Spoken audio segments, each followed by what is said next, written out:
मित्रों नमस्कार। पटना बिहार से मैं विवेक रंजन सोनभद्र अपने YouTube चैनल विवेक सोनभद्र पर आपका स्वागत करता हूँ। आज फिर से मैं आपके काम की बात, आपके सरोकार की बात, आपके समाज की समस्या, आपके राज्य की समस्या के बारे में बात करने आ गया हूँ। आज बात बिहार में व्याप्त भ्रष्टाचार की। बिहार में भ्रष्टाचार की बात तो आप लोग सुनते ही होंगे, महसूस भी करते होंगे या चुपचाप पैसे दे के काम करा लेते होंगे। तो इधर बिहार में प्रवर्तन निदेशालय ने कई छापेमारियां की है, जिससे भ्रष्टाचार की परतें बहुत दूर तक खुल रही हैं। प्रवर्तन निदेशालय ने छापेमारी की संजीव हंस के यहाँ। वे अभी जेल में है। संजीव हंस एक बहुत सीनियर आईएएस अधिकारी बिहार के हैं। वे विद्युत वितरण कंपनी के निदेशक थे, मैनेजिंग डायरेक्टर, प्रबंध निदेशक थे। और उसके बाद छापेमारी हुई 11 अन्य अफसरों के यहाँ, जिसमें एक रिटायर्ड एवं संविदा पर पुनर्बहाल किए गए मुख्य अभियंता श्री तारणी प्रसाद भी थे। अन्य कई नाम थे। तारणी प्रसाद जी के यहाँ से 8 करोड़ रुपए मिले। तो उसके बाद कई सारे लोगों के नाम आए हैं और जांच का दायरा आगे बढ़ा है। कुछ अन्य लोगों पर भी विजिलेंस ने भी, स्टेट विजिलेंस यूनिट या स्पेशल विजिलेंस यूनिट जो राज्य की होती है, उसने अपना दायरा बढ़ाया है। लेकिन अभी भी वह दायरा बहुत दूर नहीं गया है और जाना चाहिए, क्योंकि इतना व्यापक भ्रष्टाचार है। वो तो आप भी महसूस करते होंगे। किसी जिला शिक्षा पदाधिकारी के यहाँ 4 करोड़ रुपए मिलते हैं। ये 8 लोगों के यहाँ जो छापेमारी हुई उधर, जिसमें तारणी प्रसाद जी के यहाँ हुई थी, तो उसमें 11 करोड़ रुपए मिले। अकेले तारणी प्रसाद जी के यहाँ 8 करोड़ रुपए मिले। और भी कई मामले हैं। शिक्षा विभाग में अन्य भी कई भ्रष्टाचार के मामले हैं। एक वाइस चांसलर के ऊपर 2.66 करोड़ का धन शोधन, मनी लॉन्ड्रिंग का मामला बना है, आरोप पत्र दाखिल हुआ है। तो ये जो स्टेट विजिलेंस यूनिट ने ईडी के कहने पर, जहां तक मुझे लग रहा है, अपने कहने पर नहीं, ईडी के कहने पर एक ठेकेदार रेसू सिन्हा पर भी अपना दायरा बढ़ाया है इंक्वायरी का, और उनकी भी जांच होगी। उनको जांच में नामित किया है। रेसू सिन्हा और उनकी एक कंपनी है, उसकी कंपनी के और 2 एम्प्लॉई हैं, उन लोगों को। तो जो बातें खुलकर आई है कि रेसू सिन्हा टेंडर मैनेज करते थे, टेंडर घोटाला। तो बिहार में टेंडर घोटाला हो रहा है, तो समझ लीजिए कि कितना बड़ा घोटाला हुआ। सारे काम, अधिकांश काम तो टेंडर से ही हो रहे हैं, और ये सारे टेंडर मैनेज हो रहे हैं। तो इसी संदर्भ में आज की खबर है कि एक कांग्रेस के प्रवक्ता, मीडिया प्रभारी ने मांग की है कि इसकी न्यायिक जांच होनी चाहिए, क्योंकि ये तो टेंडर मैनेज करते थे। तो एक केवल संजीव हंस से ही इनकी मिलीभगत नहीं होगी, इनकी मिलीभगत तो कई अफसरों से होगी, क्योंकि एक अधिकारी को तो घूस नहीं देते होंगे, ये अन्य लोगों को भी देते होंगे। तो बात सही कह रहे हैं। तो वो ठेकेदार की तो छानबीन स्पेशल विजिलेंस यूनिट करने जा रही है, लेकिन उन लोगों को जिनके यहाँ 11 करोड़ और लोगों के यहाँ जो मिली, जैसे तारणी प्रसाद थे, उन लोगों की जांच भी स्टेट विजिलेंस यूनिट को करनी चाहिए। अभी तक जो लग रहा है, उसमें लग रहा है कि उन लोगों के खिलाफ कोई जांच अभी तक शुरू नहीं हुई है। उन लोगों के भी जांच होनी चाहिए, जांच का दायरा उन लोगों तक भी बढ़ना चाहिए।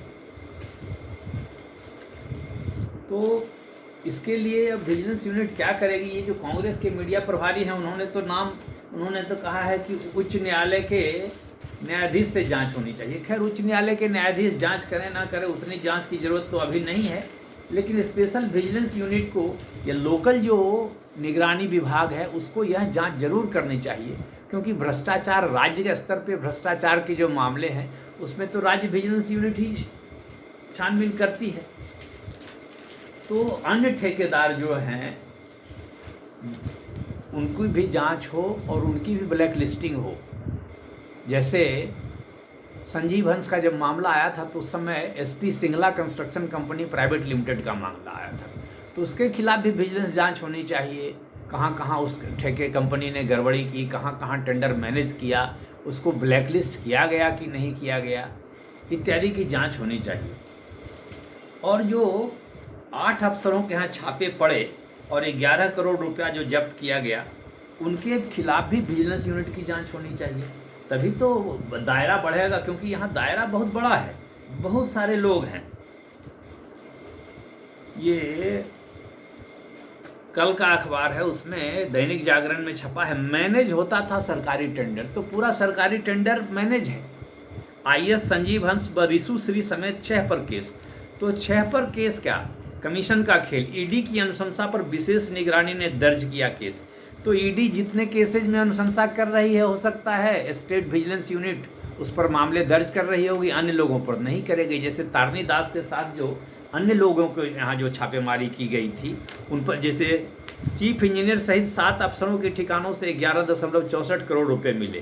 तो इसमें नाम जो है, भवन निर्माण के मुख्य अभियंता तारनी दास, नगर विकास विभाग के कार्यपालक अभियंता उमेश कुमार सिंह, वित्त विभाग के संयुक्त सचिव मुमुक्षु चौधरी, BUIDCO के उप परियोजना निदेशक अयाज अहमद, BMSICL के DGM सागर जायसवाल व विकास झा, भवन निर्माण विभाग के कार्यपालक अभियंता साकेत कुमार।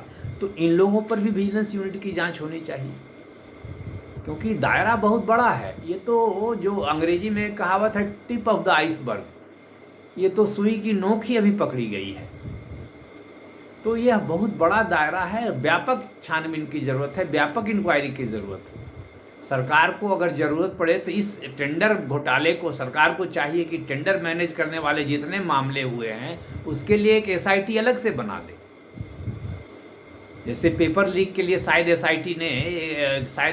सरकार ने एक SIT बनाई थी, तो इसके लिए भी इकोनॉमिक ऑफेंस यूनिट को या स्टेट विजिलेंस यूनिट जो भी हो, उसको एक चाहिए कि ये पूरे टेंडर घोटाले से रिलेटेड जितने छापामारियां अभी हाल फिलहाल में हुई है, जिन जिन ठेकेदारों का नाम आया है, जिन जिन कर्मचारियों अधिकारियों का नाम आया है, उनके लिए एक स्पेशल विशेष अनुसंधान दल, स्पेशल इन्वेस्टिगेशन टीम SIT का गठन करके इसकी जांच कराई जाए। क्योंकि टेंडर मैनेज कर रहे हैं तो इसका मतलब है कि सब कुछ गोलमाल है, पूरा प्रशासन कुछ नहीं कर पा रहा है, ये दलालों के कब्जे में है, घुसखोरों को कब्जे में है, जनता तो खैर कुछ कर ही नहीं सकती है। तो यह उम्मीद मैं करता हूँ वर्तमान सरकार से, जो कि सुशासन की सरकार है, जिसके मुखिया नीतीश कुमार जी हैं, जो बोलते हैं न मैं किसी को फंसाता हूँ न मैं किसी को बचाता हूँ, उनका यह फर्ज बनता है कि एक SIT गठित करें। ये जो टेंडर मैनेज करने वाले जो घोटाले हो रहे हैं, SP सिंगला कंस्ट्रक्शन कंपनी के बनाए जो पुल उड़ गए, गिर गए, तो इन जैसे ये रेशु सिन्हा का नाम आ रहा है, संजीव हंस का नाम आ रहा है, तारनी प्रसाद का नाम आ रहा है, अन्य अधिकारियों का जो नाम आ रहा है, उमेश कुमार सिंह, मुमुक्षु चौधरी, अयाज अहमद, विकास झा, साकेत कुमार, इन लोगों की भी जांच हो, निगरानी जांच हो, प्रिवेंशन ऑफ करप्शन एक्ट वाली जांच हो। ईडी तो मनी लॉन्ड्रिंग वाली जांच जो करना होगा सो करेगी, या वो तो इनके बस में नहीं है, वो तो केंद्र सरकार के बस में है। राज्य सरकार वाली जांच SIT गठित करके इसकी जांच होनी चाहिए। तभी लगेगा कि हाँ, नीतीश कुमार जो आधुनिक बिहार के सबसे लंबी अवधि तक राज करने वाले मुख्यमंत्री बन चुके हैं, उनका नाम सचमुच विकास पुरुष और ईमानदार पुरुष के रूप में दर्ज हो, और SIT की जांच हो, दूध का दूध और पानी का पानी हो। जो घोटालेबाज हैं उनको कड़ी से कड़ी सज़ा मिले। तो मित्रों, मैं अपनी बात रख दिया। यह आपके काम की बात है, मेरे काम की बात है, समाज के काम की बात है, विकसित बिहार के काम की बात है। क्योंकि ये सब चीज़ें दूर नहीं होगी तो विकास बिहार जो जितना पीछे चला गया है और पीछे ही जाएगा, कुछ होगा नहीं। बिहार का बजट 2,75,000 करोड़ का बजट है, तो अगर इसमें से 10% भी चोरी हो रहे हैं तो 27,500 करोड़ की चोरी हो रही होगी। और चोरी तो हो ही रही है। नहीं चोरी हो रही है, तो डीओ के यहाँ 4 करोड़ क्यों मिल रहे हैं? अच्छा, अब सरकार कहेगी कि हम लोग तो छापे मार रहे हैं। ठीक है, आप छापे मार रहे हैं, तो ये आप तो छापे मार रहे हैं, लेकिन ये जो 11 अधिकारियों के यहाँ छापे ईडी ने मारे, आपने क्यों नहीं मारे? आपकी निगरानी यूनिट ने तो नहीं मारा। निगरानी यूनिट ने अभी तक उनकी जांच भी नहीं शुरू करवाई है। अब एक खनन सचिव, खनन अधिकारी का नाम आया गया में, जिसने कि 38 करोड़ की पेनाल्टी को 38 लाख में बदल दिया। तो उसकी जांच, विभागीय जांच हो रही है, निलंबित है। लेकिन निलंबित और विभागीय जांच तो कोई खास मायने रखती नहीं है, विजिलेंस जांच भी होनी चाहिए, क्योंकि भ्रष्टाचार का जो दृष्टिकोण है उसमें, जो एंगल है उसमें, उसकी जांच तो विजिलेंस यूनिट ही करेगी। विभागीय जांच तो हाँ, ये क्या प्रोसीजरल फॉल्ट हुआ, ये हुआ, वो कह देगा कि ये भूल चूक हो गई है, समझने का अफेयर है, अंडरस्टैंडिंग की कमी है, और तो कुछ है नहीं। एक पेनाल्टी लगा देंगे छोटा मोटा, 1 इंक्रीमेंट रोक देंगे, 2 इंक्रीमेंट रोक देंगे, या उसे भी नहीं रोकेंगे, 4 साल तक निलंबित रहेंगे। बाद में वो कहा जाएगा कि साक्ष्य नहीं मिले, वे बरी हो जाएंगे। निलंबित होने के कारण जो उनको राशि कम मिली थी वे भी मिल जाएगी। इसलिए भ्रष्टाचार के एंगल से, क्रिमिनल कॉन्स्पिरेसी के एंगल से इसमें एसआईटी जांच होनी चाहिए। यह मैं भी मांग करता हूं। कांग्रेस के मीडिया प्रवक्ता कोई राठौर साहब है, उन्होंने भी मांग की है, ऐसे उन्होंने न्यायिक आयोग की गठन की मांग की है। मैं उसके बारे में उतना मैंने उचित नहीं, उपयोगी नहीं समझता। हो सकता है वे ज़्यादा अच्छे से समझते हो, तो उनकी मांग भी सरकार विचार करे। लेकिन मैं यही कहता हूं कि नहीं, एक एसआईटी गठित करके इसकी जाँच हो, जो कि टेंडर घोटाला, खनन घोटाला, टेंडर घोटाला के लिए अलग से क्या कहता है कि एसआईटी बना दे, खनन घोटाला के लिए एक अलग से एसआईटी बना दे। तो मित्रों, मेरा वीडियो आज यहीं तक। आपने मेरे वीडियो को देखा है पहले, उम्मीद है आज भी देखेंगे, और आपको वीडियो अच्छा लगेगा। आप अपनी राय देंगे, अपना कमेंट देंगे, तो मैं और अपने को संशोधित, परिवर्धित और इम्प्रूव करूँगा, जिससे कि आपके काम की और बात हो सके। तो आपसे निवेदन है कि मेरे वीडियो को लाइक करें, शेयर करें, सब्सक्राइब करें। नमस्कार।